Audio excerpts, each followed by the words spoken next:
सूत्र तो जूलेर सूत्र बोलार आगे আমরা বলে দিই যে কোন দেখবি যখন চার্জার ফোন চার্জ দিস তো ফোনের চার্জারটা দেখবি একটু গরম হয় দেখিছিস তো কারেন্ট যায় বলেই গরম হয় সুইচটা বন্ধ করে দিবি তাও গরম হয় কি তার মানে যদি কোনো তারের মধ্য দিয়ে কারেন্ট যায় যদি কোনো তারের মধ্য দিয়ে কারেন্ট যায় তাহলে ওই পদার্থটা গরম হয় মানে তাপ উৎপন্ন হয় তাহলে তড়িৎ যাচ্ছে বলেই না তাপ উৎপন্ন হচ্ছে তুই একটা ধর ফ্যান আছে ফ্যান ঘুরছে অনেকক্ষণ ধরে ফ্যানটা একটু হাত দিয়ে দেখবি ফ্যানটা গরম হয়ে যায় লাইট একটা লাইট ধর অনেকক্ষণ ধরে জ্বলছে তুই লাইটটা হাত দিয়ে দেখবি লাইটটাও গরম হয়ে যায় তার মানে যে কোনো পরিবাহীতেই যদি কারেন্ট যায় কারেন্ট না গেলে হয় কি মানে তুই সুইচ দিস নেই লাইট জ্বলে নাই তুই ছুঁয়ে দেখলি গরম লাগবে কি তাহলে কখন গরম লাগবে যখন কারেন্ট যাবে যদি কোনো তারের মধ্য দিয়ে কারেন্ট যায় তাহলে কি উৎপন্ন হয় তাপ উৎপন্ন হয়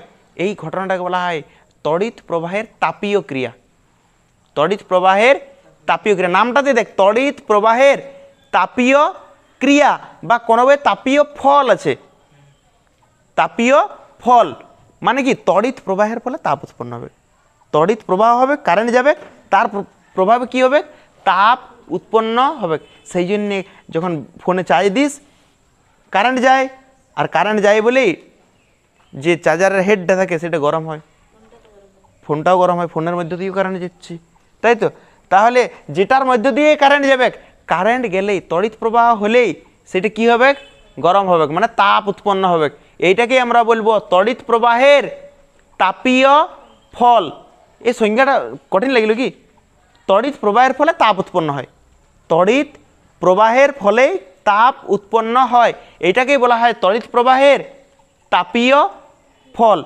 এইটাতে একটা জুল একটা সূত্র দিয়েছিল পরিবাহীতে উৎপন্ন তাপ তাপের ইংরেজি কি হিট উষ্ণতার ইংরেজি টেম্পারেচার ঠিক আছে তাপের ইংরেজি কি বটে হিট তাহলে তাপকে আমরা কি দ্বারা লিখব তাপকে আমরা লিখব এইচ দ্বারা মনে রাখবে হিট বলে তাপকে লিখব এইচ তড়িৎ প্রবাহকে কি দ্বারা লিখি আমরা এত ছোটোর থেকে লিখে এসছি আমরা আই দ্বারা তড়িৎ প্রবাহ কি দ্বারা লেখা হয় আই দ্বারা রোধকে কি দ্বারা লেখা হয় আর দ্বারা সময়কে কি দ্বারা লেখা হয় টি দ্বারা কিন্তু এটা বড় হাতের টি লিখিস না এটা ছোট হাতের টি লেখা হয় ঠিক আছে বড় হাতের টি না লিখে ছোট হাতের টি লিখবি বড় হাতের টি বলতে টেম্পারেচারকে বোঝায় তো ছোট হাতের টি লিখবি দেখ একবার নতুন কিছু নাই তো তাপকে এইচ দিয়ে লেখা হয় হিট কারেন্টকে আই দিয়ে লেখা হয় রোধকে আর দ্বারা আর সময়কে টি দ্বারা তো এইখানে একটা জুল যে সূত্র দিয়েছিল তিনটা সূত্র দিয়েছিল টোটাল কটা সূত্র দিয়েছিল তিনটা কিন্তু তিনটা আলাদা করে মনে রাখার কোনো দরকার নাই কি মনে রাখবি শুন এইটা মনে রাখবি H varies as I square R টি এইটা মনে রাখলেই তার জুলের সূত্র 3 নাম্বার পাই গেছিস যে এইটুকু মনে রাখতে পারবি যে এইটুকু H varies as I square R টি এইটুকু মনে রাখা মানে তার জুলের সূত্র শেষ H varies as I square R টি যেটা প্রথম সূত্র দেখ প্রথম সূত্রটা কি এটা হচ্ছে আমরা ধরলাম প্রথম সূত্র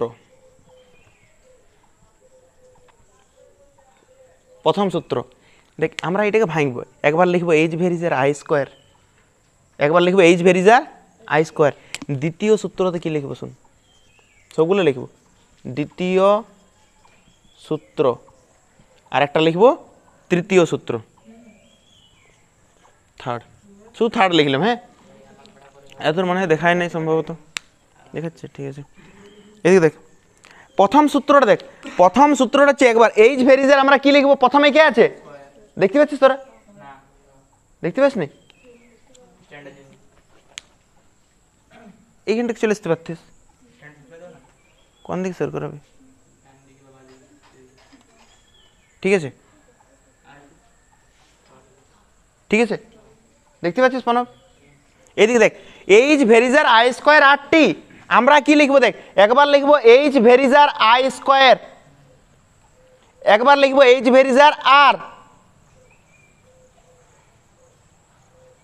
আরেকবার লিখবো এইচ ভেরিজার টি কীভাবে লিখলাম ভালো করে ভাব।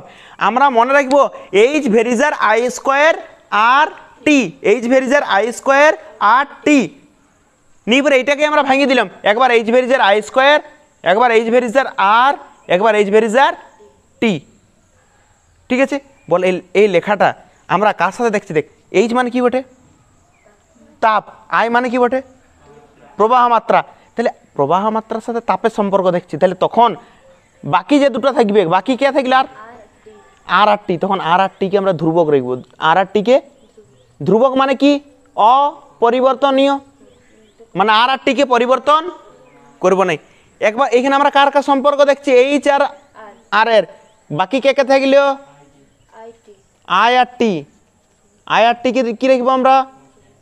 ধ্রুবক। এইখানে কার কার সম্পর্ক দেখছি? তাহলে কাকে ধ্রুবক রাখবো? কে কে পড়ে রইল? আর আই আর আর কনস্ট্যান্ট বা ধ্রুবক, একই ব্যাপার তো। তাহলে এবারে লেখাটা কি লিখবো বল? কে কে পারবে এই লেখাটা দেখতে? এটা দেখে দেখে লেখাটা লিখতে হবে। কি লিখবো শুন, এইচ, এইচ কি বটে? এইচটা তাপ। তাহলে আমরা বলতে পারি যে এইচটা হচ্ছে কোথায় উৎপন্ন হয়? এইচটা কোথায় উৎপন্ন হয়? পরিবাহীতে উৎপন্ন তাপ লিখতে পারি। তাহলে এখানে লিখবো, লেখাটা দেখ, পরিবাহীতে উৎপন্ন তাপ। এটি কি বটে? এটি কি বটে? বর্গের সমানুপাতি না ব্যস্তানুপাতি? সমানুপাতি। প্রথম সূত্র শেষ। লেখাটা বুঝতে পেরেছিস কিভাবে লিখবো? এইটি কি লিখবো বলতো লেখাটা? পরিবাহীতে উৎপন্ন তাপ রোধের সাথে সমানুপাতি। পরিবাহীতে উৎপন্ন তাপ সমানুপাতি। লেখাটা তো লিখতে পারবি। এবার ভাব, যত আমরা একটা ফ্যানকে খুব কম সময়ের জন্য চালালাম, কম গরম হবে। আমরা ফ্যানটাকে অনেকক্ষণ চালালাম, বলে এইটার ফিল এসছে। এইটা দেখ, দ্বিতীয় সূত্র, যেগুলো কম দামি চার্জার, সেইগুলো দেখবি তাড়াতাড়ি গরম হয়। কেননা যেগুলো কম দামি সেগুলোতে রোদটা কী থাকে? বেশি থাকে। যত রোদ বেশি তত তাপ বেশি, সেই জন্য কম দামিগুলো তাড়াতাড়ি গরম হয়। ঠিক আছে, বাধাটা বেশি থাকে। আবার দেখ, এইটা দেখ, প্রবাহ মাত্রার সাথে, প্রবাহ মাত্রা কি? প্রবাহ মাত্রার বর্গের সাথে, প্রবাহ মাত্রার, কেন বর্গ বলছি? দেখ, আই এর মাথায় কি আছে? স্কোয়ার আছে নাই? তাহলে প্রবাহ মাত্রার বর্গের সাথে যত বেশি কারেন্ট যাবে তত বেশি গরম হবে, যত কম কারেন্ট যাবে কম গরম হবে। বুঝতে পেরেছিস তো? তাহলে জুলের সূত্র আমরা তো পুরোপুরি মুখস্থ করেছিলাম, আমার মনে আছে। মুখস্থ করার দরকার আছে কি? যে এইটুকু শুধু মনে রাখবে, সে আজ থেকে 3 মাস কেন, আমার মনে হয় তো যদি এইটুকু মনে রাখিস সে 1 বছর পরে লিখতে পারবি না। H varies as I square R টি, এইটা প্রথমে লিখবো না আমরা, এটা জাস্ট মনে রাখার জন্য বলেছি আমি। তাহলে আমরা কি লিখলাম একবার? H varies as I square. কি লিখবো বলতো এই লেখাটা? এইচ মানে কি বটে? পরিবাহীতে উৎপন্ন তাপ যখন রোদ আর সময় ধ্রুবক, মানে রোদ আর সময়কে আমরা পরিবর্তন করব না। দ্বিতীয় সূত্র, পরিবাহীতে উৎপন্ন তাপ পরিবাহী রোধের সাথে সমানুপাতি। যখন পরিবাহীতে উৎপন্ন তাপ সময়ের সাথে যখন, বুঝতে পেরেছিস? দেখে আরেকটা বলে দিই শুন, এইখান থেকে গ্রাফ আসে না, ঠিক আছে? গ্রাফ একদম আসে না। আমি ইয়াটাতেও দেখেছি, টেস্ট পেপারেও দেখেছি গ্রাফ দেই নেই।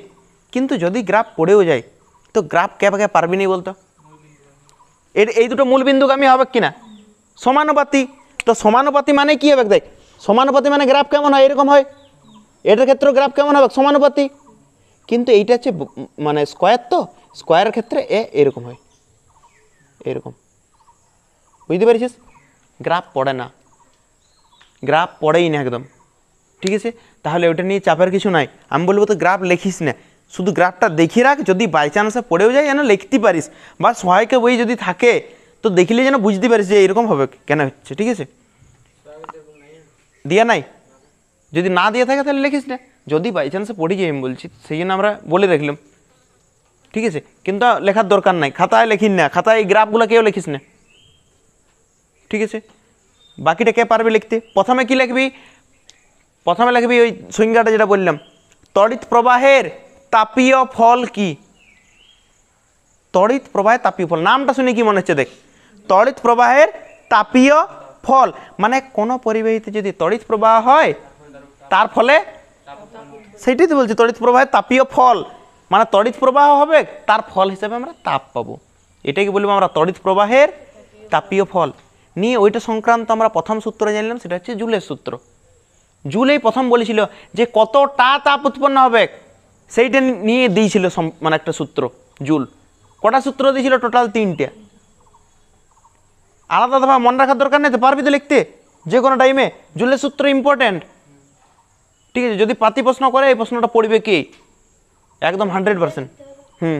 প্রথম সূত্র, দ্বিতীয় সূত্র, তৃতীয় সূত্র লেখার কি বটে, এটা যদি পড়ে মানে ভাববি যে তোদের ফ্রিতে নাম্বার দিয়ে, এটি লয় ফ্রিতে নাম্বার দিয়ে, ঠিক আছে। শুন শুন শুন, এর জুলের সূত্র তো আমরা 3টে সূত্র পাইছি। 3টা সূত্র পাওয়ার পর আমরা লিখব যৌগিক ভেদের সূত্র অনুযায়ী। হ্যাঁ, এটা আমরা ডাইরেক্ট লিখবো নাই, আমরা এটা ডাইরেক্ট লিখবো নাই, তাই তো। আমরা প্রথমে সূত্র কি পাইছি, এদিকে দেখ, H varies as I square, H varies as I square, একবার পাইছি এইচ ভেরিজার কি পাইছি বল, আর আরেকবার পাইছি এইচ ভেরিজার টি। এই 3টাকে যৌগিক ভেদের সূত্র অনুসারে আমি লিখছি নি, যৌগিক ভেদের সূত্র অনুসারে কি লিখতে পারি বল? কোটা এইচ আছে? 3টে আছে, আমরা কোটা এইচ নেব, তারপরে ভেরিজার আছে, তারপরে ডান দিকে যেগুলো আছে সেগুলো কি করতে হয়? গুণ করতে হয়। ভেদ হয় নাই তো এখনো, ভেদ করেও তোদের মধ্যে কোনো ভেদ আছে নাই।